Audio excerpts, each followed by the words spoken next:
What's up, everybody? Welcome back to another episode of At Home with Mark, Season 10, Episode 7. And we have a veteran of the show. This is Wayne from Headstrong. This is your second time on, buddy. Yeah. I just actually, it's funny. It was March of 21. I didn't realize, like, literally almost to the dot. I'd have to look again, but I was watching some of it earlier, um, just to see, and it was literally March of 21. So it's been 4 years almost exactly. So Oh my God. That's yeah, crazy, dude. I didn't think I thought maybe 2 years. yeah. I was thinking that too because so much has changed in that. Yeah, it's crazy. So Yeah, we'll get it's into it. nuts. That was like it's such an easy. I remember that show because if it was 4 years ago, that was in the infancy of this show. And I just remember because usually I'll come upstairs afterwards and my daughter and my wife will be like eating dinner and I'll be like, hey, what's up? And then they're always like, how was the show? And I just remember there's certain times when I come up and I'm like, that was so easy. Like he was great or she was great. You know what I mean? And you were one of those people that just made life so much easier because you just had things to say that were so like fun to listen to. So I thank can you. be quite. I think the proper word is loquacious. Well, I appreciate that because as a host, like no one wants to hear me talk the whole time. So, Well, but you want to Wayne, hear dude, me talk that much, but hey, man, I do. Thank you. So we haven't really talked a lot. I know we just talked about this off air, but I'm coming down to Asheville with my family Yeah. to visit, and we haven't talked really at all since the hurricane and all that crap went down. But like, were you guys safe out of harm's way? Where geographically where it was hit the worst? Well, I mean, yes and no. Like us, my wife and her mom, who lives basically in the same neighborhood as us. Yeah, we were really lucky. I mean, we were 100% blocked in by trees and the whole thing, but we had neighbors that we didn't even know that cut the whole neighborhood out by that first afternoon. Um, so yeah, we were extremely lucky. We had a tree on the house, and yeah, but there's, it's tough to even really say anything like what we went through, because immediate, like, really great friends of ours, some of the stuff that they went through and saw what their neighbors are, a lot of their neighbors are gone. Um, so yeah, it's easy for me to say that we were extremely fortunate and stuff, but yeah, no power for like 10 days. And my wife and her mom are like North Florida natives. Her mom's been through like hurricanes in the 60s, like, so they, I could tell pretty early on in our situation, it's like, we've got to get out. And we were trapped literally like in Asheville, no cell service, none of that. And you couldn't get out on any interstate. And most of the back roads were all covered in trees or washed away by the rivers. So for the first, I think almost 48 hours, it was like, we're stuck here. And we're north of town in a little town called Weaverville. But even outside of that, little city limits. But we got out. I got them down to Charlotte and got them safe. We got an Airbnb down there. And then I basically just got, the first few days it was tough because everybody was doing this, but I got as much stuff as I could. The people that we did know needed stuff and brought it up, and then the people that we hadn't heard from, because a few people, it took 3 or 4 days before we knew they were alive, and they were like right below the reservoir. That we, at the time too, you hear all this stuff. Oh, the dam broke at the reservoir, and it's like, well, no, it didn't. If it would have, like, everybody from the reservoir into town would have been washed away. So that's not really what happened. It looked like that, but it wasn't that, you know. So yeah, it was extremely heavy, and since then, um, it's just been like so much change here and in our personal lives. Um, I haven't really told anybody this, but like back to back, my uncle, who had been battling cancer in his 70s all the way up to 80 something, right? It finally took him out. They couldn't do the chemo anymore, that kind of thing. And then right after that, I don't know which happened first because I didn't have a relationship with him the last however many years, but my father was out too. Like, boom, as soon as he found out about his brother, he popped. It was boom, boom, boom, like storm and destruction and all. It's just been really, really heavy. But like, ultimately, I still somehow managed to wake up and like be happy and kind of. And so it's, there's been some other stuff in my life way back that was pretty catastrophic. um, a friend of mine said, like, during the hurricane, he's like, man, this is nothing for you. You've been running your whole life. Like, this is just another hurdle for you. You're alive. You can function. It's nice that I have not only a job that allows me to do it with the time, but also the finances to be able to take. I mean, it wasn't cheap. It was $5,000 or something to pull off the Airbnb and running stuff around. And people were like, "Can we give you money?" It's like, no, just And I had people sending me money from Sweden, customers that had spent $4,000 on an amp, sent me like $300 or $400 in the middle of the night one night, just unannounced. Oh man. So there was all the destruction, all the stuff. There was still so much beauty in all of it. You know what I mean? It's hard to put into words, and I'm kind of all over the place with it, but that's literally where I've been kind of for the last few months. And that's we were talking about before why I'm down in Florida and stuff. We went to see my wife's family. They're building a house in Palm Coast. And then we're down here kind of near the beach in South Florida with a house with a pool. Just we threw in on it. It's like, hey, we're going to take a week. You know what I mean? We're going to take a week for ourselves, we've been together 5 years now. And so that's kind of what this is for us. But it's also cool because, again, because of what I do and what we're talking about, I get to do this too. Yeah, man. Right. So yeah. Anyway, so yeah, it's been heavy. Asheville looks a lot better than it did. There's still some really bad areas. It's the outside areas. There's so many little tiny river towns and stuff that I didn't even know existed until the storm, that are either gone forever or gone for like 7 to 10 years. Like roads. Some of these back roads, they said some of these counties are like, yeah, it's 7 to 10 years before anything is like fully back to normal. Man. And so there'll be parts of Asheville, even around the Biltmore Village area, that it'll be 7 to 10 years before we can drive out there and go like, oh yeah, you can't see anything left from the storm, or you go like, oh, that was from Helene. It's pretty powerful, man. And it Dude. we just, on the day we were leaving, we really wanted to get out early. This is just, I'll tie it up with this. This is what really changed. The day we were leaving, that night we had some really big winds and storms, and a lot of our grid is still questionable, and there's just getting into the tree work that's left to be done of the trees that are hanging on other tree, all this kind of stuff. Power went out in the middle of the night, right? So as soon as it was light enough, I had the generator out, bam, we had like 3/4 of the house running for that morning. So that's what's changed. It's like, that's not going to happen again, being stuck without power. We're on a well. As soon as I have power, I've got water, right? Yeah. I've got life. You know what I'm saying? I've also got I won't even say what brand it is because it's probably not good to say, but I've got a mobile communications device for when the internet grid goes down too. So I'll always be able to do something, right? At least while all this other stuff's working. So, man.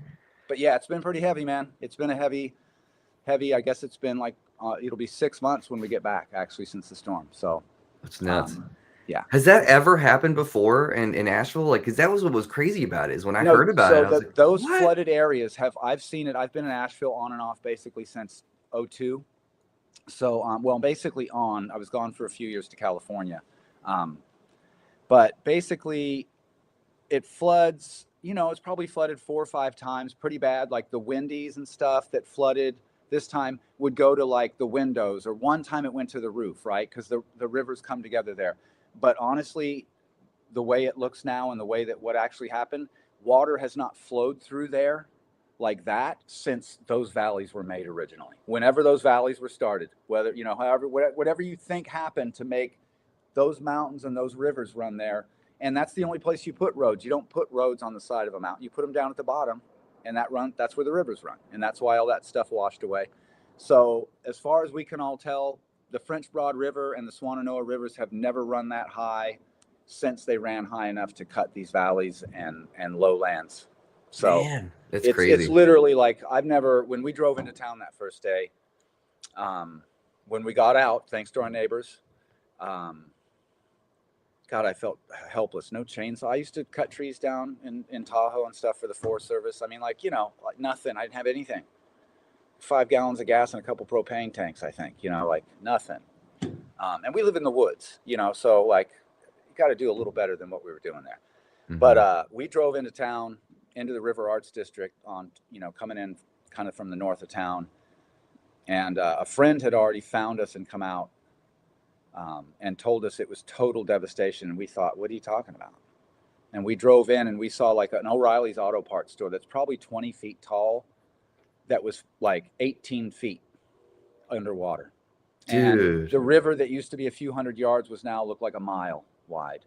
And you know, it was that type of stuff, right? It was just, it was basically every tributary and little creek and everything that was in a certain area on certain sides of slopes, all combined to hit another river or whatever. And then it would hit a flat area, and then it would be constricted like this, and it would rise up, and it washed huge apartment complexes right off of stilts. You know, just, you'll see when you come down, there's still so much going on. There's a ton of work being done, though. I'm not being critical of anything.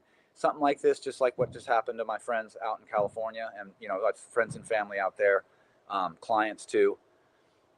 Years and years and years and years of recovery. And unfortunately, it just all gets, after a couple of weeks, the cycle kind of, you know, wanes out and the next thing happens, whether it's weather related or whatever it is. It's a news cycle situation. And then unfortunately happened at a really, you know, inopportune time with the, you know, you know, with the politics and stuff like that. It was, you know, you get that stuff and who's doing what and who didn't do what, and money.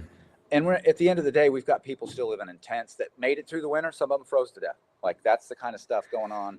Oh You know, my so God, when people Wayne. want to talk about, you know, other stuff, and I have no space for it. You know what I mean? Like, between my family stuff, I've got grandkids that I'm raising, and then my business and all this. I mean, all this stuff that I love, right? And then all these really people I don't know and people I know that are really suffering. And some people I know, the stuff that they have to drive through, the stuff that I saw to get them supplies, like, you know, like, I can't even imagine. They still have to drive through that, and then it's like a constant construction zone that you live in too, right? Because they're just trying to fix everything, and people come in from all over the place that are varying degrees of compassion, I would say, to, you know, if I could be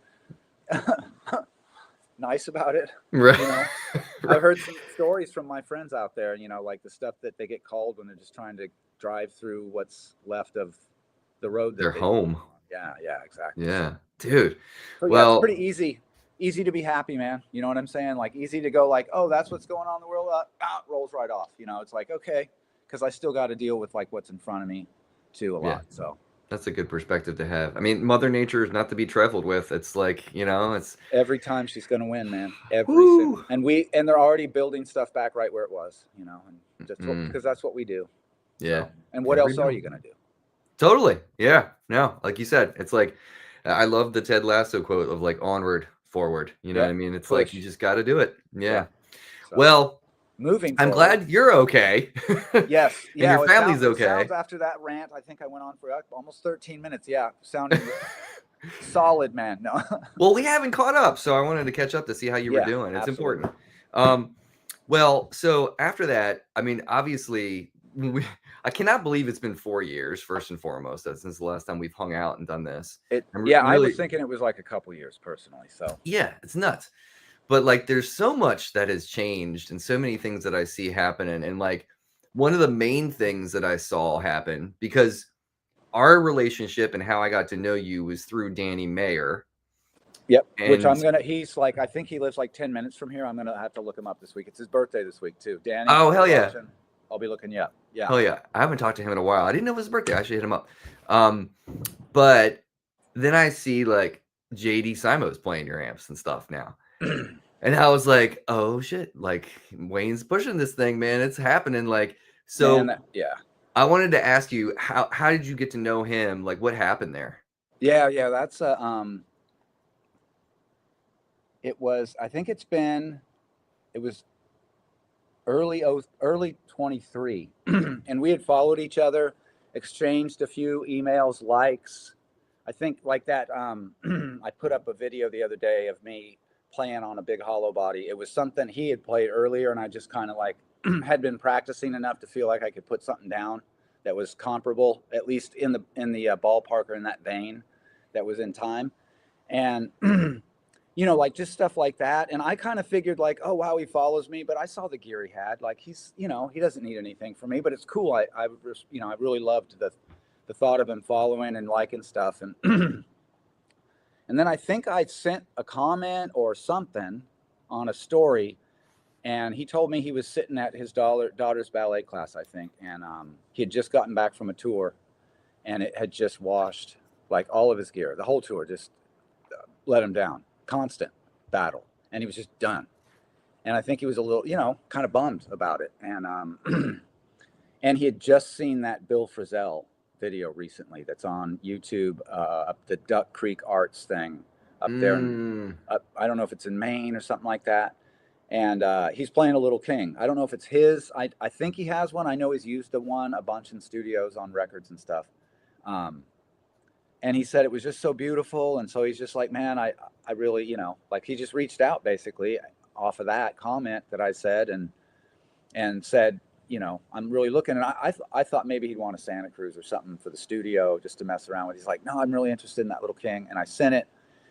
And, I feel like they're all really good, but he thinks it's like that first one I sent him, he just flipped out, man. Wow. He just freaked out over it. And then everybody that he hangs out with, that, Dan from Danocaster, and then Zach, Zach Childs came over, and Zach's really picky. I would say he's easily as picky as JD. You know what I mean? Like Zach likes what he likes, and that's the end of it. You know what I mean? And you got to love guys like that, whether you agree or not. That's like, well, so yeah, he got that one. And then he just, and I've gotten to know his drummer, Adam, quite well, being out on the road a few times with those guys, just hanging out on regional shows and stuff. And it's changed for him too, because now like a lot of these live gigs, even on big stages, he's just using a little king if they're doing the duo, because he doesn't need anything bigger than that. Yeah. And one day we were at this one gig at a really big room, and he tried the Royal Reverb instead, and immediately, and I could tell from out in the middle of the room, it was like, that's too much. And he went back to the little king. So it's kind of, yeah. So anyway, it's become a really cool relationship. So that's kind of how it started, and it's really blossomed into like, we're really close friends. And actually, I think, I could probably talk about this now through him. And I brought this up about a year ago, on just sitting having sushi on the road with those guys somewhere in Charlotte or wherever it was, Greensboro, I can't remember. And I said, I always thought it would be really cool to do like a limited edition release with Carter in Nashville, to where we just do like something that's like, just for them. And then they can do all that video stuff that they always do. And because they can't get Princeton reverbs anymore. Like there's so few. They have like one on their website. It's $4,000. It's a 67. It's got an old chain speaker, like that kind of thing. Right. Why? Because I had talked to some of the guys over there before, but it was never, it can't just be like, hey, we're carrying this brand now and we're carrying that. That's not really how they do stuff.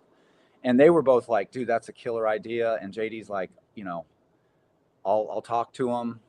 I'm in with them. I do all those videos and stuff with them, and they're all good people. But it's taken almost a year. But we're, this week, I'm actually sending like some final like color samples and stuff to them, and kind of finalizing how we're going to work the deal as far as, are they going to be special order, pre-order? We're not sure yet. I haven't really talked to, but I've met with Kim, who's fantastic, the CEO, just briefly. Last time I was in Nashville, JD took me in there and introduced me. And so, super busy. So I don't know exactly when it's going to happen, but, I'd say within the next, 2, maybe 3 months. So that's all. And JD's going to like push that. And he's getting a matching head. He's going out on the road this summer for the dates he's available with Chris Isaac. Mm-hmm. So he'll have that head and that color scheme and stuff. And so, yeah, it's kind of all coming together, where we're kind of working on a project together, not just one amp for him, kind of an offering and stuff and promotion and that, and hopefully kind of build off of that a little bit, because we work well together, we communicate well, and honestly, in my opinion, and that's all this is, it's just another opinion, one of the finest, not just, there's something about his musicianship in general, and I can't say what kind of music he plays. I just think he plays guitar, and I think if you threw, some really weird European scales or Asian scales or things of this, like these types of music, I feel like he would find a way to communicate on his instrument. I feel like he's that type of guy, and they're out there. There's not a lot of them. And when you see one, and you see a guy that's clearly spent the time going like so deep on something that there's really not something you can throw at them that they haven't either seen or thought about. Right. And Yeah. that's a cool thing, because I feel like I that's what I strive for in what I do. Like getting to that point where it's like, oh yeah, I know where we need to go with this. Let's just go, and just do it, and to see somebody just to see somebody performing and functioning even on like a day-to-day life and the way he approaches everything at that level. That's the kind of people you want to surround yourself with. That's what Oh it my comes down God. to. Yeah.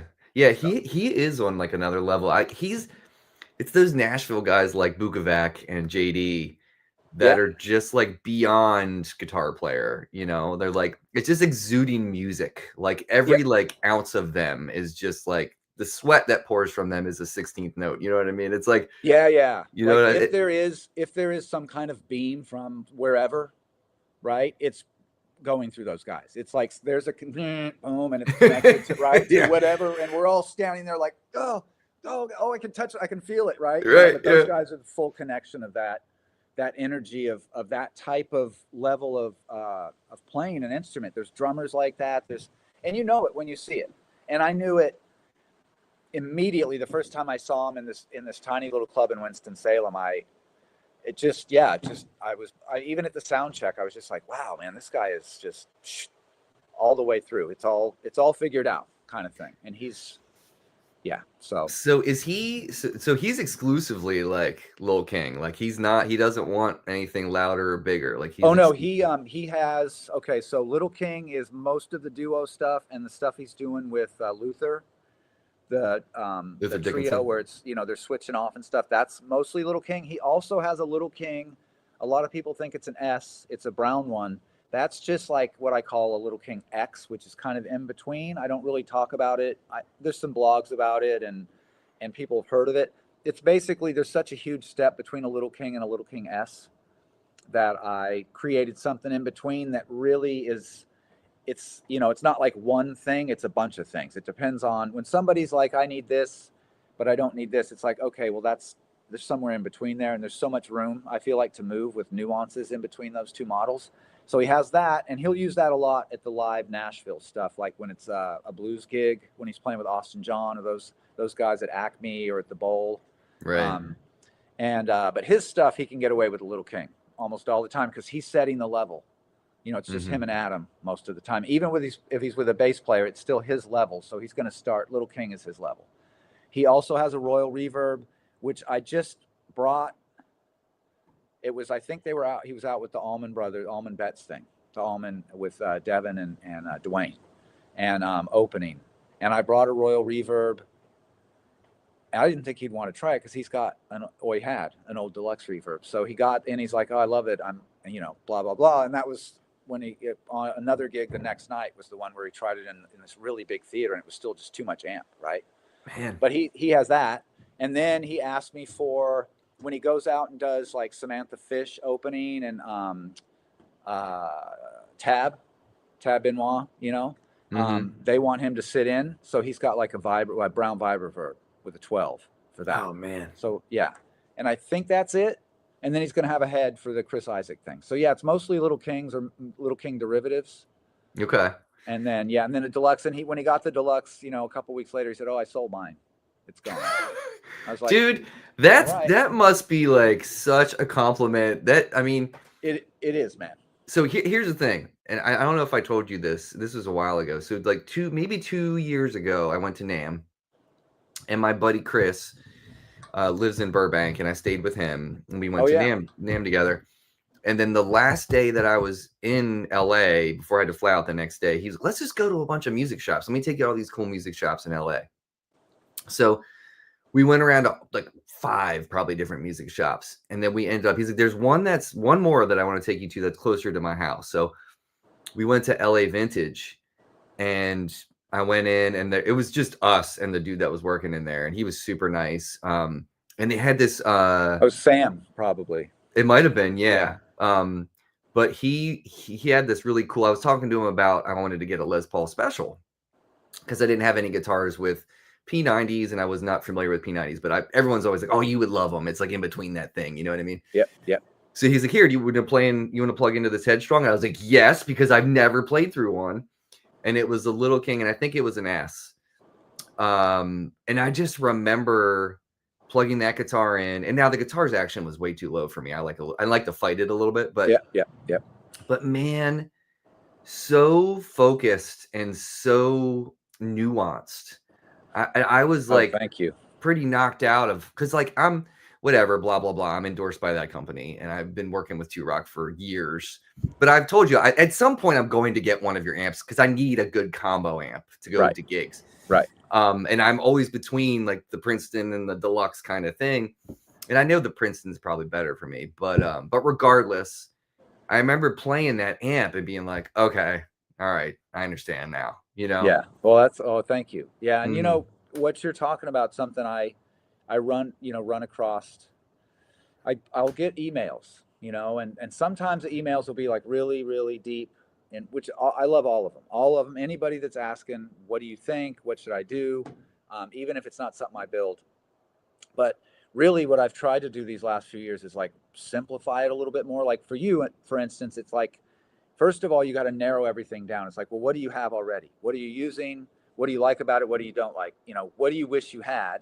And getting people kind of focused more on that, because they're like, I've had people ask me questions like really nuanced stuff like, have you ever tried a 10 and a 12 in this? And this type of stuff. And it's like, yeah, I've tried all of it, and none of it really changes it that much, because ultimately all these circuits are really, really similar, and the Princeton and Deluxe are quite different. But from Deluxe to Vibrolux to Super Reverb, it's like, wow, those amps all really sound. When you take speakers and power out of the equation, I think there's so much about them that's just the same. It's like, this sounds like that era amplifier. And fortunately, I've built so many of the Princetons, and now like all of the stuff. I feel like, when it comes down to it, if somebody, once we've narrowed them down, even if it's not a Little King, yes, I've built more Little Kings than anything else, like 3-to-1, but Mhm.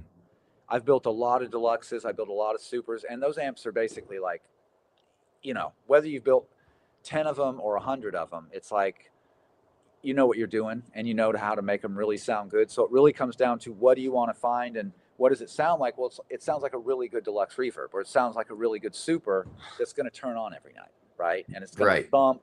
It's going to do. I've been actually getting quite a bit of the SRV stuff recently. Like, one guy was asking about the 115. How close would a Super reverb with a 115 be? It's like, well, technically it's really, really close, but it's way more power because the output transformer is so much bigger, and it's a lot of mods. And how close would the one you do be? And it's like, well, I get those, I make sure I get the 35 to 40 watt output transformer, and it sags the way a Vibroverb does, and that kind of thing, right? It's kind of like, it really comes down to. And I told him it, and he said, and then there's the reissue. And I said, well, if you're going to do a reissue or get an old Super and turn it into a Vibroverb, I said, the first thing you're going to want to do is make sure you have a tech or the ability to do it yourself. And if you want to go that route, like, that's 100% the way to go. Like, you know what I mean? But if you want to get one from me, it's going to sound like really close to an old black Vibroverb. Like, it's going to, and if you want that JBL thing, that Weber California is really, really close. Like, I'm not crazy about that JBL spike that's in there, but that's the sound. That's what Mhm. everybody wants. And it's like, yeah, it's going to be really close. Is the Little King going to sound like that in your bedroom? I mean, kind of, but not really, because, right? It's like Yeah. you're giving up things. Like, so I try to kind of, that's what I've really been trying to hone in, because I feel like the actual production of the amps, because of JD, and then directly because of that, the Ask Zach thing, when he did that review on the Little King, like that, and he's used it in every video since then. I mean, I went from, I think I was watching some of the video from last time. I was doing, 35 to 40 Little Kings a year back then. That very first year, 80. I built 80. Okay. I sold Dang. 100. And then last year I raised the price because I just can't, and everything, just, you have to. Yeah. Um, like, still last year was, I think, even, it was probably, actually, no, excuse me. I did 123 by myself. Okay. Just Little Kings. And I Oh was my doing god, 35 dude. to 40. Okay. Cause yeah, I was in the mid sixes when we talked last, and I'm almost at 900 now. And that's only been, yeah. And most of it was in the last 2 years. So I sold Let me 6 butt months in of, real quick. Let me yeah, butt in real quick because I want to ask you something. yeah. So, what have you learned since the last time I talked to you, like about About, building these amps? well, one thing I've learned, well, I know where my limit is now. That's for sure. You know what I mean? Mm, Like I know that as far as how many I can do and how many I want to do. Fortunately, no quality went. The quality I had, other than like some tube issues and stuff, I had maybe 1 or 2 amps where I made the mistake over the last couple years, which probably wouldn't have happened at that volume, but still is really good for a one-man shop, I feel like. And I backed them up, 100%. Like, yeah. but 99% of issues that come out of the shop are tube related. So I've learned how to juggle. I've learned how to buy ahead. You know, I have a lot more supply on hand than before. So um, I've learned that there are certain customers that we aren't a good fit for, Mm-hmm. right? And it's okay. It's not a bad negative thing. It's just like, hey man, either I don't want to work with you, or it's just not lining up, man. It's just a hassle. There's just too much, whatever it is, right? And I'm not trying to be. And I've had people that were like, the amps this or that, and I said, oh, let me get it picked up. Checked it out. There was nothing wrong with it, Mm. right? And I'm just not gonna. I don't have time. There's nothing wrong with it. I don't know what he was. I'm being straight up here, and I just said, I'm just going to give you your money back. And then he got really upset, and then he started threatening to go out on the internet about it. And I was like, to tell him what? That I paid for shipping both ways and then gave you 100% of your money back? Like, Right. because, Yeah. like the amp doesn't work for you, man. It's not a personal thing. It just doesn't work. And I don't have time to make it work for you. And I'm sorry. Like maybe down the line, but this amp, I literally put it right next to one I just finished. It was an S. It's the same exact, it sounds exactly the same. So, Man. and so those are the types of things that I've learned, that it's okay. And I don't want people to think I'm trying to be somebody like that, or a Dumble type person, because one, I give everybody their money back. That's the first thing. And Mm. two, well, really number one is I'll never be as talented as that guy was. Like, you know what I mean? Like Well, I just, hey you're man, building some pretty great shit, man. I'm really good at just doing what's been done, and that's in my guitar playing. It's the same way. Like I'm not breaking any barriers down or any walls down here. You know what I'm saying? But there's beauty in that too. It's like, hey, it's that's what I like too. It's what speaks to me. Like musically and with the amps. It's like I like simple stuff. I like really simple layouts but but yeah, I've also learned to be like to take breaks with like physically and mentally from it, and it's made me think about what I'm going to do the next, because I'll be 55 in a couple weeks. So you know how many more years of this do I want to do this like full time at this level? I think I'll always do it. I think I'll always build a few like even when I'm like 70, I'll probably be like, hey, I'm going to fire up the iron for like a Yeah, little baby. 20-piece run, man. I'm gonna, you know what I mean? Because I don't see, this isn't really necessarily a business model that can be sold. It's about me. It's about what I'm doing in my shop, which is just a Well, garage on my property. It's not like anything fancy. It's what I've always done. You know what I mean? It's when in the middle of the night, well, I wake up at like 4:30 or 5 every morning. I get to start work as soon, you know what I mean? Like I get to go out in the shop and get to it, right? And I live on a few acres. I can play really loud drums and guitar anytime I want. My wife could care less. She nice. loves it. So yeah, I've always kind of worked at home. It's always worked out that way. And yeah, so I don't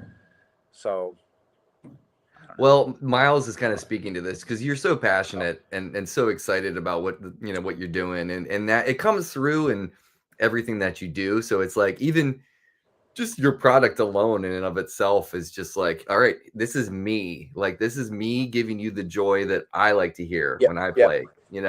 yeah. So I think that works. He was also asking, can you do a corduroy with reverb? I prefer what like my buddy McKinley James does there in Nashville, which is corduroy with, which I'm going to do this year, a limited number of outboard reverbs. So Oh, I'll probably do a package deal if somebody calls in or something and wants to do both. But generally, I stay away from those types of things. Plus, there's so many great pedals you can throw in front of the corduroy. Another Nashville guy, this guy Matt, the video demo of the corduroy that he does on YouTube, he just put one of those Topanga reverb pedals in front of it, and boom, it sounds Yeah. great. There are builders that do that though. I just don't have, really, I'm not great at that stuff, and I don't really have the time anymore for it. Yeah. But I know it could be done.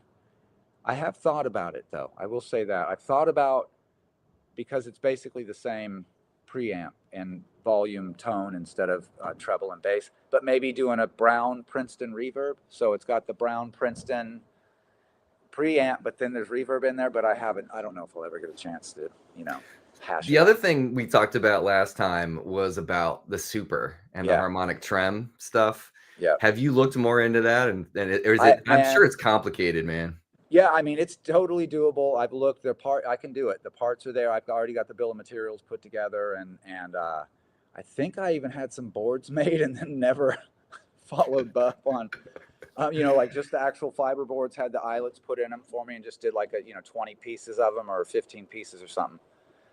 They're probably still sitting on a shelf somewhere at those guys' supply house. I need to do that. I really do, and I think if I can get, we'll see with the Carter's thing and how that all hashes out and stuff, and then like the reverb units and that kind of thing. I don't think it might happen in 25. If we'll see how the last half of 25 looks. Dang, But I would okay. say probably more realistically, I would need, I feel like this year's almost planned out. I've got a couple other things that I'm thinking about. But you never know, because sometimes everything changes. Yeah. As we've all seen, everything changes, and everything can swing back to the other way, or whatever. If it could just stay in the middle for a while, it'd be nice. But Amen, brother. yeah, I hear that so hard. Whew. Oh my God. Wayne, I wanted to ask you, as someone who has like consumed a lot of music in your life, and like you're so inspired by, guitarists and everything. I don't know if we talked about this last time, but what are like some of your favorite recorded guitar tones? Okay. Actually, I was listening to some today. Willie Johnson on the early Howlin' Wolf stuff, the Sun Records Howlin' Wolf stuff before he went to Chicago and recorded with Chess, which, if I'm not mistaken, was mostly Hubert Sumlin, which was also great. But that kind of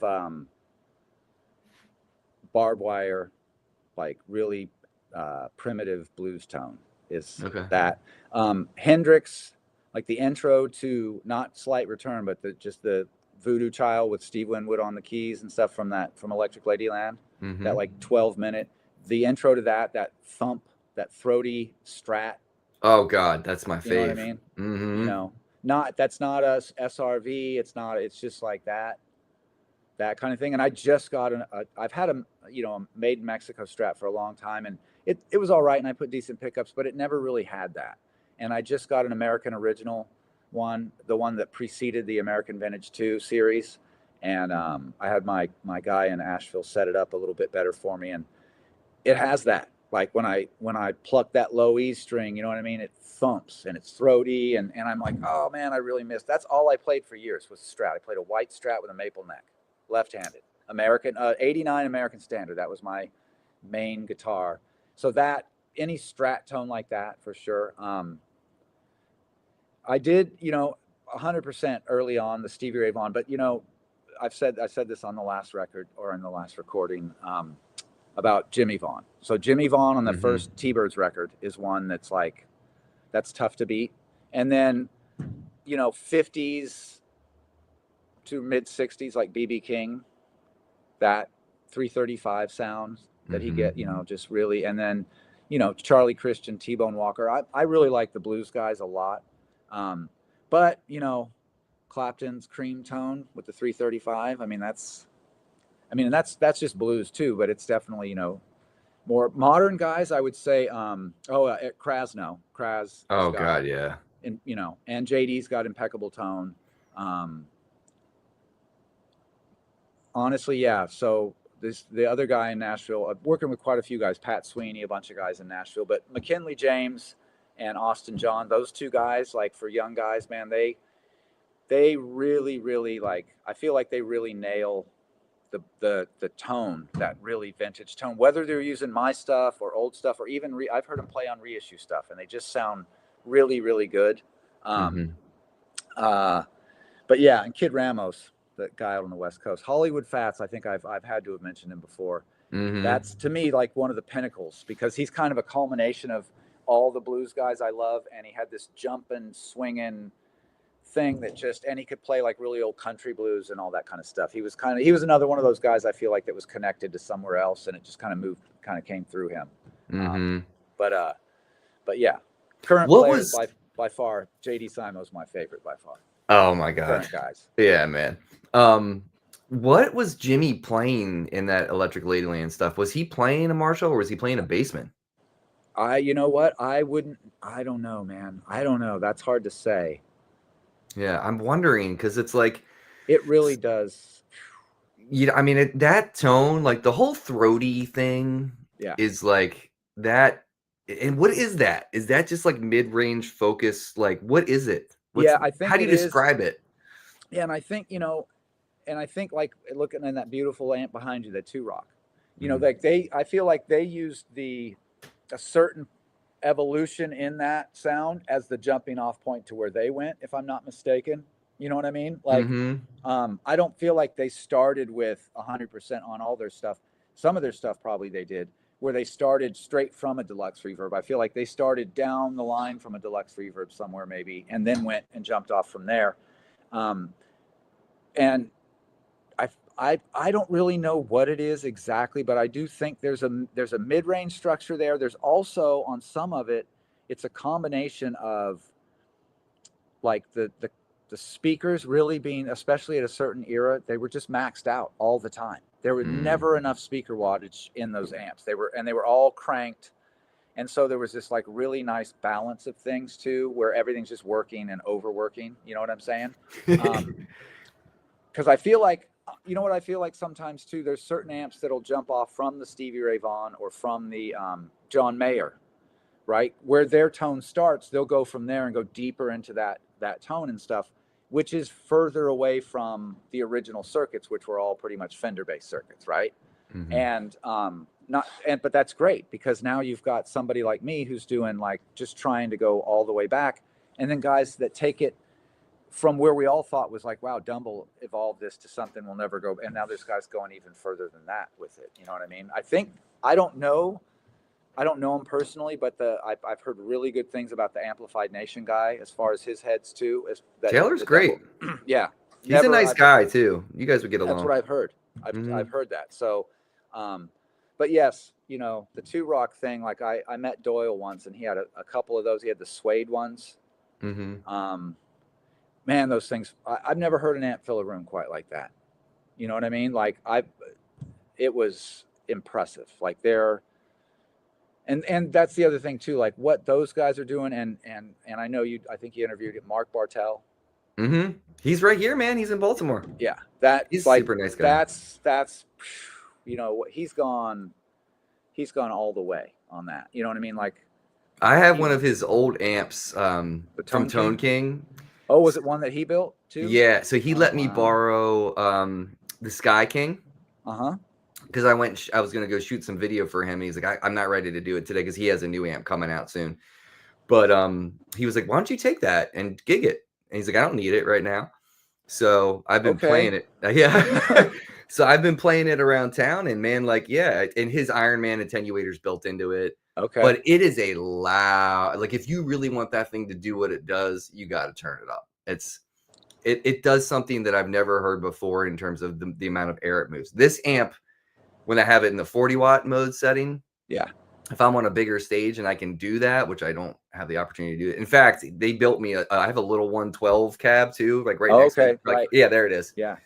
And it's closed back because Eli was like, why don't you try a closed back cabinet so we can get some like serious kind of focused Yeah. tone Right. And yeah. happening. And I was like, okay, because the other one's open. And man, yeah, that amp totally changed my life. And it made me a better guitar player because you can't hide behind anything. Right. Yeah. Like, and that's the And same when thing you with your find that. amps too. Yeah.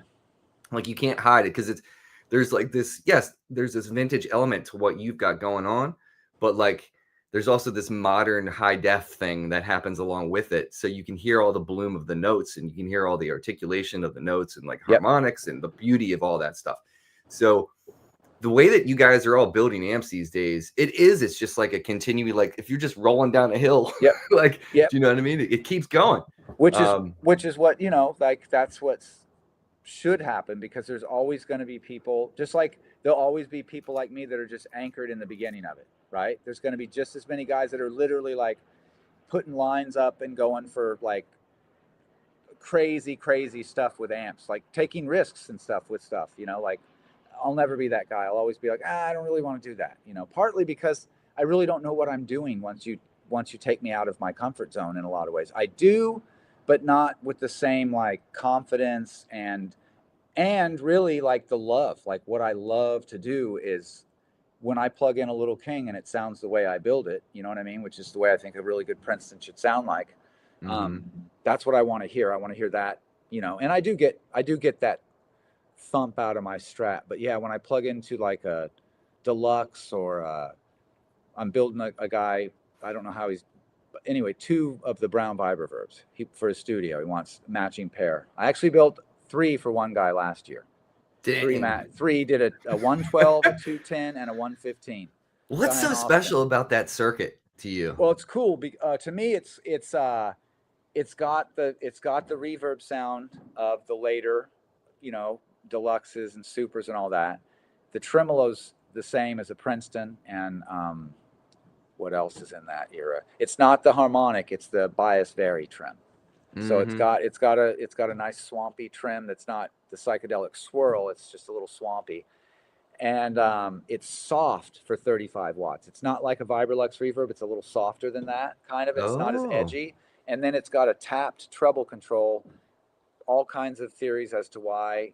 Nobody's really sure, but they put this different treble control that in layman's term, it's basically you get it up to 5 or 6. That's when you start to hear the treble come up. So it changes the mid structure too. So it's not as scooped.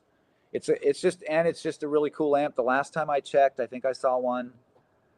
I think Gary's Classic Guitars has one for like 15 or 16,000 for that one, because they only built like 500 or something. And I know like Clapton has several, and I think Jimmy Vaughn's got a few of them. I mean, they're, and I'm pretty sure Joe Walsh has got a few. They're really cool amps. I've heard a couple of originals, and then honestly, the reissues they didn't put tube rectifiers in them, but they did them in the 90s. Like kind of some of the first reissues that they didn't sound terrible. They're pretty cool amps. But yeah, a Strat through that, or a Telly through that is, it's crazy. So heaven. Well, it's funny. Someone just put a question here. I was going to ask you about like how nuts is it on how much Leo got right the first time, in a way. Yeah, like, the almost happy accident. Yeah. So like for you, like, being a fan of these circuits and kind of taking it in your direction, what you hear, what you think is a great sounding amp. Like what would you want to talk to Leo about in terms of like the different models of Fender amplifiers? What we just talked about. Why did you use that 350K, or it was a 350K tapped at 70K treble pot for some reason? Why? What was that all about? That's first thing. And then what was going on maybe with the, how they did like brown? The brown was kind of long enough, but some of the blonde stuff, it was a really weird transition. I wonder if I don't know what that was about. Like, were you unsure about which direction to go in color, or could you not get the black Tolex yet because you had the black face plates, or you know what I mean? That kind of stuff. I'd probably ask him, just because I'm so into the production side of things and you know what I mean? Because really, man, I've built so many of these now, like the actual building of the amp, I'm immersed in it at all times. But usually when I'm building, I'm thinking about like, I'm actually making a list. As soon as I reach for something, it's like, oh, I need to, like so I'm constantly in this world of like, it fascinates me how I can refine the approach and stuff. So I would probably find out some of that stuff. And then, probably I would actually say, first thing I would say is thank you, obviously, because I've managed to make a living off of what he did, like indirectly. And and I'm still thankful, and honestly thank Fender today for still allowing me to do this as well. Like I'm not sure. That's going into that. So people always talk about a few people have talked about my faceplate graphics for years. And what it really comes down to is, can you tell it's not a Fender from 10 or 15 feet away yet? Well, good.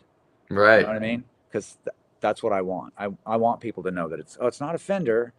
It's I'm trying. I tried to, and I've kept that same graphic for so long. It's like, why would I change it now? So yeah. So what would I ask Leo? It would probably be those types of questions, like, why did you have to do this? And yeah, why did you sell? No. For real. I mean, it And is did you do you have anything left? Did you stash anything? Is there right. anything I should know about Yeah. before you Where's leave? all the NOS stuff? Yeah. Yeah, anything you got. Do you remember anything? So, That's awesome. but no, Man, thanks for both of the guys commenting too, by the way. That's nice. yeah, it is. And then Sergio's here. Sergio's all the way from Portugal saying Oh, hello. wow. Yeah. Sergio. Nice. Hey, Serge. Um, the last thing I wanted to talk to you about. So, we're both fans of guitars, and you talked a little bit about Strats. You talked about 335s. I ended up getting a 335 since the last time we talked. Now it's not Gibson, it's a Josh Williams, which I'm not sure if Yes, you're. yeah, the Mockingbird. Yes. Yeah, which I love that guitar. But now I'm going down this rabbit hole, and you're gonna have to tell me what you think about this too, and what Okay. you've experienced traversing all these different types of guitars. But I have Les Paul fever right now, and I think what I want to do, because I bought a. Are you familiar with those Yamaha Rev Stars? I saw that you got one. Is that right? Or didn't you I just got a got one. Yamaha? Is that what you're referring to? Yeah, so I Okay. got that guitar because it had P90s, and I never had one before. But now Okay. I'm kind of like, oh man, I just really want a gold top with Yeah. P90s. Yeah. What's been your experience? Because like you just talked a lot about your love of that thumpy Strat tone. So like, what has been your experience with Les Pauls? I've because I'm a lefty, I've played very few. I played one of those chambered ones at I think it's called Franny's Music in Nashville, and wasn't for me kind of thing. There was a '70s one at Rumble Seat recently, and I played around with that a little bit. Austin John works over there sometimes, and yeah, I haven't really messed with them, and I've been on the fence about that. Like, I've been like, if I were going to get a Les Paul, would I get a gold top with the P90s, or would I get that? That's probably where I would go. But then it's like, man, there's the PAF sound, and the gold, or the burst kind of thing too. And there's a couple of guys that are building some really good ones that aren't Gibson too. Joe Who? Riggio out in, I think he's in Tacoma. Riggio Guitars, Riggio, killer, Okay, I'm gonna write that killer, down. and he's actually one of the authorized Gibson guys. Oh, okay. Yeah, and he does a lot of finish work too. And then I have a McKay.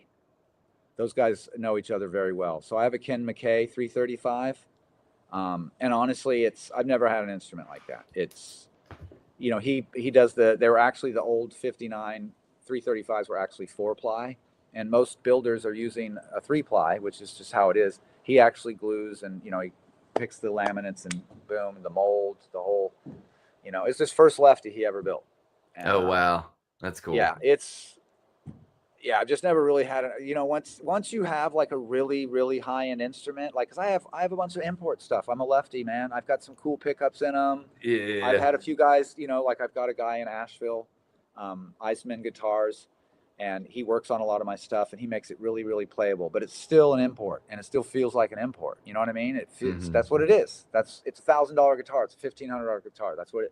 This is like, I didn't pay this much, but I think he charges, upper sixes for them, and they're fantastic. We did some trades and stuff, and I've just never had an instrument like that. So now I'm kind of like, and this Strat, for what it is really great. I wanted to talk about Burley guitars too. He sent me some stuff recently. I tried a few things. I bought a few things. He has family that went through Helene too, and he just sent me a gold telly. I don't know if you saw, I posted that recently. I got this gold telly with it. He just sent that to me. He's like, which one would you pick? Because he had a bunch of lefties, and he just sent it to me. So then I bought like a bass from him. Oh, that's dope. A P bass that he flipped for me and stuff. So yeah, he builds for the stuff that's in his price range at 2K. I think it's probably going to be, I'm sure of it, more consistent than what Fender probably puts out in that same price range, just because he's a small builder and stuff. So yeah, but the Les Paul thing, I've really fought that because I would probably have Joe. I'd have Joe build one because I got Ken's 335. I would if I were going to get a Les Paul, but I don't know which one to get. Yeah. So but you really want to do the P90 thing? Well, I mean, I have so the humbuckers I have in the Josh Williams are from Rewind. Do you know James Rewind Electronics? I've heard. I don't know him, but yes, I've heard great things. He's so good, and those pickups are the same pickups that are because he built Trey Anastasio's pickups. Like all the guitars, all Right. the Languedocs have all his pickups in them now. Okay, gotcha. And I've been a Fish fan since I was a Yep. kid. Yep. And I somehow I picked that up off of your Instagram and your stuff. all the jam bands. Yeah. Yeah. No, it's great, man. No, for sure. But so that 335 has humbuckers. So I was like, well, I mean, maybe I could sell the Rev Star and just, I've always wanted a gold top. The first time I saw Stone Gossard from Pearl Jam playing his gold top, I was like, ooh, that's a cool guitar, Yeah. So it's been my whole like childhood that I've wanted one of those. So I was just thinking, man, that would be such a cool, it's like a really hip, old school looking instrument. And Heritage makes great stuff too, man. Yep, absolutely. Yeah, for the price, it's really good. And I mean, so that's the thing too, for you guys, for righties, you can kind of go and really, really run through like a bunch of Les Pauls. You know what I mean? Like there's a couple shops where I could do that in the world, where I can go through and like play more than one left-handed guitar that's actually American guitar, like a really nicely built instrument. So but in reality, yeah, it's a tough decision these days because there are so many really, really good options from $2,000 up to $9,000. You know what I mean? Like and all of them are good. It's just, you know what I mean? It's all good. It's just which is the one that's going to be the one for you, and that's very difficult. Also it comes down to like how many guitars do I need and how many do I have space for? Dude, I only have I was talking to one of my bandmates, I think last week, and he was like, how many guitars do you have? I was like, 4. He's like, that's it? That's great, man. That's fantastic. So I feel like if I could just I just would want to get a Telly and a Les Paul, and I'm good. Yeah. What are you thinking for the Telly? Dude, I saw Wildwood had this amazing custom shop Telly that was like it was like a beat the shit out of it, like Blackguard Telly. And it sounded like I texted the guy about it. I was like, yo, is there any wiggle room on this price at all? And he was like, I don't know. We just got him in. And he's like, do you want to hear it? And I was like, sure. Thinking he was going to like just do a quick video. Greg Koch happened to be there that day. And he asked Greg to do like a demo of that specific guitar. And I was like, oh my God. But I was like, dude, because I have a little bit of money, but I'm also in the middle of making a record, and I'm like, you have to be responsible and finish the record first. Yeah. So that's the priority. But like, I'm trying to I have a bunch of pedals that have come through doing demos for companies that are just sitting, and they're not on my board. Right. So I'm like, I need to just sell. And it's not that they're not great. They're all great pedals. They're all amazing. Stuff. Yes. It's what you have space for and where your head's at that month or 6 months or quarter or whatever it is, right? That's what's going to be on the board. It's no offense to anybody else's stuff. And I've had guys buy amps and sell amps and come back and buy them again. And it's like, that's just how this works. That's the journey. Yeah, exactly. That's the journey. Yeah. So Wayne, I don't want to hold you up too much. You got a great pool behind you. So I do. I wanted to ask you before we do the lightning round get down. Oh yes, I love that. Do you know the band Danger Muffin? Yes, I don't. Yes, I know who they are. Okay. I mean, they were Asheville based for a while. I mean, I think that's right. They've kind of split off. I was just curious if you knew those guys. I had the lead singer on like 2 weeks ago, and then the one guitar player is coming on in 2 weeks from now. What are their names? So Mike is the lead guitarist. Dan is the lead singer. Okay. Yeah. So Dan, and they all have big beards. Yeah, I think I've run into those guys before. Yeah, I know of them for sure. Okay. I don't. It's funny because I don't actually. My wife has changed this. She moved up here in 21, actually, just before we talked, like a month or so before that. I think she was probably still in the phase of like, what did I just do? But she actually socializes. She's got a local business and stuff. It's called Alley Ray Foods, and so she's made it a little bit. I've met a lot more people through her, like a lot of the community that suffered during the storm and stuff were because of her. Otherwise, I mean, honestly, man, I would have been like really, really alone up there on that little house up on 2.5, 3 acres and not knowing any of my, like, she was, she tried to tell me we needed to be more prepared. And I was like, you're crazy. It doesn't happen here. It doesn't happen here. And it happened here. You know what I'm saying? Or it happened there. So yeah, that's the last time I don't, so yeah, I've been really lucky. I just want to say that about her. That's great. But yes, well, she's made it. I hope to meet more local Asheville musicians, I guess is the point. So. Heck yeah. Well, happy 5th anniversary, first and foremost. Thank you. All right, let's do this, Wayne, so you can get in that pool. All right, since you've already done this once, I changed it up. This is all a gear versus gear type thing. Oh, wow. Okay. Oh, wow. Okay. All right. So first one, Strat or Telly? Strat. Deluxe or Princeton? Princeton. Firebird or SG? SG. McCarty 594 PRS or Les Paul? Les Paul. No offense, PRS. Paul. Sorry. No offense, man. Plexi or Blues Breaker? Ooh, that's tough one. I'd probably go Blues Breaker. Okay. All right, you're on death row. You get a final meal. What's your final meal? Oh man. Wow, that's a tough one. Something. Okay. Well, first of all, it would be my wife's food, if possible. Okay, that's the first thing. Actually, what she's cooking tonight, mahi. We just picked all this up at the fish market when we got down here. Mahi, crab stuffed mushrooms, and she's probably gonna do like a garlic mash. Oh, and some asparagus. There you go. Oh, that sounds delicious. Super Reverb or Twin? Ooh, Super Reverb for sure. Great. These are great, man. Fuzzface or Zonk Machine? Fuzzface. All right, Spring or Plate Reverb? Spring. Okay. And then the last one, if you could take a record, any record, doesn't have to be your favorite record of all time, but what's another record that you would like to erase from your memory so you could go back and listen to it for the first time again? Oh, man. Oh, wow. That's so good. I mean, I don't even know. I'll say Voodoo Child. Okay. Yeah, not Slight Return. The other, just Voodoo Child. Voodoo Child. Yeah. Well, you've made it through unscathed. Welcome to the other side. Thank you so much. You always make it easy, and I want to make sure everybody hears what I said before. I was telling Mark the last 4 years or so, I've had a lot of changes and stuff. I've noticed how well Mark's done his music and this channel. And I mean, man, you've got, you're doing really good, man. You're following. That's the whole thing. Like that's what I started with, which was coming up with something and just diving in and going for it and putting it on the line, man, putting yourself out there and stuff. And it works. It works every single time you bet on yourself. And so I appreciate you having me on again, man. That's very sweet. It's always good to catch up with you. Yeah, anybody that's listening on Spotify or Apple Music, headstrongamps.com. Please go check out Wayne's stuff. If you are in the market for a really great vintage sounding instrument to add to your arsenal, because amps are also instruments. Thank you. And if you want something that's great and that lasts on the road, can get knocked around and come right back fighting on stage, please check these out. They're killing. You can also go to Instagram. Just look up Headstrong Amps on Instagram. You'll find Wayne. And YouTube as well. Just look up Headstrong Amps. You'll find stuff on there.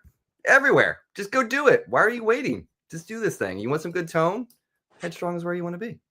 So, Wayne, anything else to promote before we head out? Just that. Sorry, I don't have a ton of video clips and things like that. I just don't. Now, at this point, I'll never have the time to get that done. And so many people do so much cool stuff. I'm not trying to sell anybody anything. I'm just putting as much content as I can for people to inform them. And anything that doesn't answer your question, you can always call me, email me, reach out through Instagram or any of those platforms, and it'll always be me responding. And that's until this thing ends, which hopefully is never. Well, I am trying to sell this stuff because it's great. And if we hang out, I will shoot some more content so people can hear some more stuff. That's right. We're going to try to link up in mid-April when you come to town. Heck yeah, man. All right, everybody. Thank you so much for hanging out. Thank you again, Wayne. Wayne, you can hold on for 1 second. Everybody, take care of yourself, take care of each other, and we will see you next time.